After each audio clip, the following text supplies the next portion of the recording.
जय श्री राम मेरे सिंह राशि के प्यारे जातक जातिका, मैं हूं आपके साथ आपका अपना डॉक्टर राज मिश्रा। और कैसे व्यतीत होगा आपका मई 2024, आज इस पर चर्चा करेंगे। खैर बड़ा सुंदर है क्योंकि आपके ही राशि स्वामी सूर्य एग्जॉल्टेड रहेंगे भाई 15 मई तक, और ये आपके लिए 14 मई तक, 14 मई को वृष में जाएंगे। और वृष में भी जाएंगे तो आपके 10th हाउस में जाएंगे। बड़ा शानदार रिजल्ट मुझे दिख रहा है, ये महीना आपके लिए बड़ा चमकदार दिख रहा है। लेकिन एक बात आपको कहना चाहूंगा, पिछले महीने आपने सबसे अधिक मेरी वीडियो भी देखी है, तो मैंने कुछ खास रिसर्च किया है आपके लिए। यदि आप मेरे द्वारा राम कथा, भागवत कथा या शिवपुराण कथा अगर कराना चाहते हैं और चाहते हैं कि उससे दोषों से मुक्ति के भी उपाय उस कथा में बताए जाएं और आसपास के लोगों को लाभ प्रदान किया जाए, आपको लाभ प्रदान किया जाए, तो आप प्लीज हमसे संपर्क कर सकते हैं। जब हम बात करते हैं सिंह राशि को लेकर के, तो सिंह राशि बनता किससे है? मघा नक्षत्र जिसके स्वामी हैं केतु, पूर्वा फाल्गुन नक्षत्र जिसके स्वामी हैं शुक्र, और उसके साथ उत्तरा फाल्गुनी नक्षत्र जिसके स्वामी हैं सूर्य।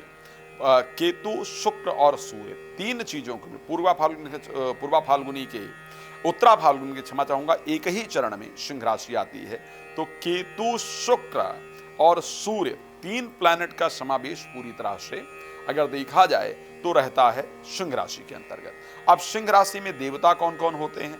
पितृ देवता होते हैं। इसलिए सिंह राशि के जातक जातिका को हमेशा अपने बड़ों का सम्मान करना चाहिए, पिता का सम्मान करना चाहिए। अमावस्या पे कुछ न कुछ बांटना जरूर चाहिए। अब दूसरा जो नक्षत्र है पूर्वा फाल्गुनी, उसके देवता कौन है? भग यानी सूर्य। तो सूर्य को जल जरूर देना चाहिए। सिंह राशि किसी भी चरण में आपका जन्म हुआ हो, और आर्यमा भी सूर्य को ही कहते हैं। तो अमावस्या को आपको कुछ और करने की जरूरत नहीं है। अमावस्या को किसी ब्राह्मण को भोजन देते रहें और सूर्य को एवरीडे जल देते रहें, तो आप अपने 90% प्रॉब्लम से मुक्त रहेंगे। इसको ध्यान रखिएगा, ये ध्यान रखिए, 90% प्रॉब्लम से मुक्त रहेंगे। आपको क्या व्यवसाय करना चाहिए, क्या कार्य करना चाहिए, इस पर भी मेरा कभी कभी विचार रहता है कि डिस्कस किया जाए, बट लाइव में क्योंकि आप जानते हैं समय का थोड़ा अभाव रहता है। लाइव, क्षमा चाहूंगा, मतलब रिकॉर्डिंग प्रोग्राम में आपको छोटी वीडियो चाहिए होती है, इस कारण से उस विषय पर डिटेल डिस्कस नहीं कर पाता हूं। उसके लिए मेरा लाइव प्रोग्राम रहता है, आप उसमें कनेक्ट हो सकते हैं। इस बार जो संयोग आपके लिए मई महीने में बन रहा है, एक तो शुक्र जो कि 10th हाउस के स्वामी हैं, और सूर्य जो कि लग्न आपके राशि के स्वामी हैं, इन दोनों का बड़ा ही सुंदर समावेश 9th हाउस के अंतर्गत होने जा रहा है।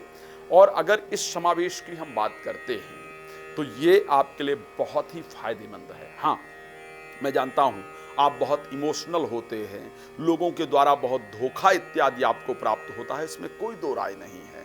बहुत मेहनत करने के बाद भी अभी तक रिजल्ट इत्यादि कुछ खास प्राप्त नहीं हो पाया है, ये भी मैं जानता हूं।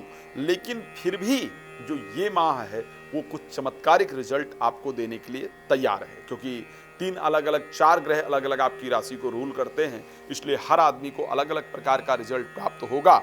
लेकिन अगर मैं बात करता हूं इस महीने राशि स्वामी के एग्जॉल्टेड होने के कारण, उच्चस्थ होने के कारण, मान सम्मान, यश, प्रतिष्ठा, बड़े लोगों के साथ मुलाकात, भाग्य का सुंदर सहयोग आपके जीवन में निश्चित रूप से इस बार प्राप्त होने जा रहा है, इसको ध्यान रखिएगा। उसके साथ अगर मैं बात करूं, प्रतिष्ठा के साथ साथ धार्मिक यात्राएं बहुत सारी होने जा रही है। बड़ा सुंदर राजयोग 9th हाउस के अंतर्गत प्राप्त होने जा रहा है। तो जो लोग इलेक्शन इत्यादि में पार्टिसिपेट कर रहे हैं उनको विजय प्राप्त हो, इस प्रकार की परिस्थिति है। मीडिया इंडस्ट्री में जो लोग हैं या किसी भी कॉम्पिटिटिव क्षेत्र में जो लोग किसी कंपटीशन में भाग ले रहे हैं, आपको शानदार रिजल्ट प्राप्त होगा। और एक बड़ा सुंदर संयोग देखा जाए, 14 तारीख के बाद सूर्य और बृहस्पति का शानदार संयोग बन जाएगा, यानी पंचमेश और राशि स्वामी का संयोग, दूसरा राजयोग। शास्त्र कहता है कि जब इस प्रकार के राजयोग बनते हैं तो जीवन में वो प्राप्त होता है जो अनएक्सपेक्टेड होता है। वो प्राप्त किस क्षेत्र से होता है? अगर देखा जाए तो वो जो प्राप्ति है वो राजनैतिक क्षेत्र से होने वाली है, सरकारी क्षेत्र से होने वाली है। तो जो बालक बालिकाएं या जिन लोगों का गवर्नमेंट क्षेत्र में कार्य अटका हुआ है, या जो लोग सरकारी नौकरी इत्यादि के लिए प्रयास कर रहे हैं या कर रही हैं, आपकी मनोकामना इस महीने में जाकर के पूरी हो, इस प्रकार की परिस्थिति आपकी राशि के लिए नजर आ रहा है। हाँ, एक और बड़ी सुंदर आपकी इच्छा पूरी होने जा रही है। वो इच्छा कौन सी है? वो इच्छा है आपके संतान प्राप्ति की इच्छा। संतान के जीवन में उसकी नौकरी इत्यादि को लेकर के चल रही दिक्कत दूर होगी, संतान की प्राप्ति होने का संयोग है, और उसके साथ साथ प्रेमी और प्रेमिका यानी पंचमेश बृहस्पति और राशि स्वामी सूर्य का एक साथ संयोग बनेगा, तो प्रेमी या प्रेमिका के साथ अच्छे रिलेशन आपके बन जाएं और उनके साथ संबंध अच्छा हो, जीवन में आगे बढ़ें, ये भी एक बहुत शुभ संकेत आपके लिए इस बार है। तो कुल मिलाकर के अगर मैं देखूं तो मैं एक बेहतरीन परिस्थिति देख रहा हूं, लेकिन सावधानी की भी आवश्यकता है। अष्टम भाव में मंगल, राहु और बुध, 3 प्लैनेट का एक साथ जाकर के गोचर करना आर्थिक नुकसान को पूरी तरह से दिखाता है। शेयर मार्केट, लॉटरी, सट्टा इत्यादि में इन्वेस्टमेंट बिल्कुल नहीं, ध्यान रखिएगा, यहां पैसा लगाएंगे तो नुकसान होगा। दूसरी इंपॉर्टेंट चीज, प्रॉपर्टी से रिलेटेड कोई भी खरीद फरोख्त, कोई भी खरीदने और बेचने का काम कर रहे हैं, सावधानी से कीजिए। दुर्घटना इत्यादि का योग है तो वाहन भी सावधानी से चलाइए। बाकी मुझे आप रात को 9 बजे, दोपहर को 12 बजे लाइव कार्यक्रम में फ्री कॉल कर सकते हैं। पहले बाद में बात करना चाहते हैं, कॉल अपॉइंटमेंट लेकर के बात कर सकते हैं।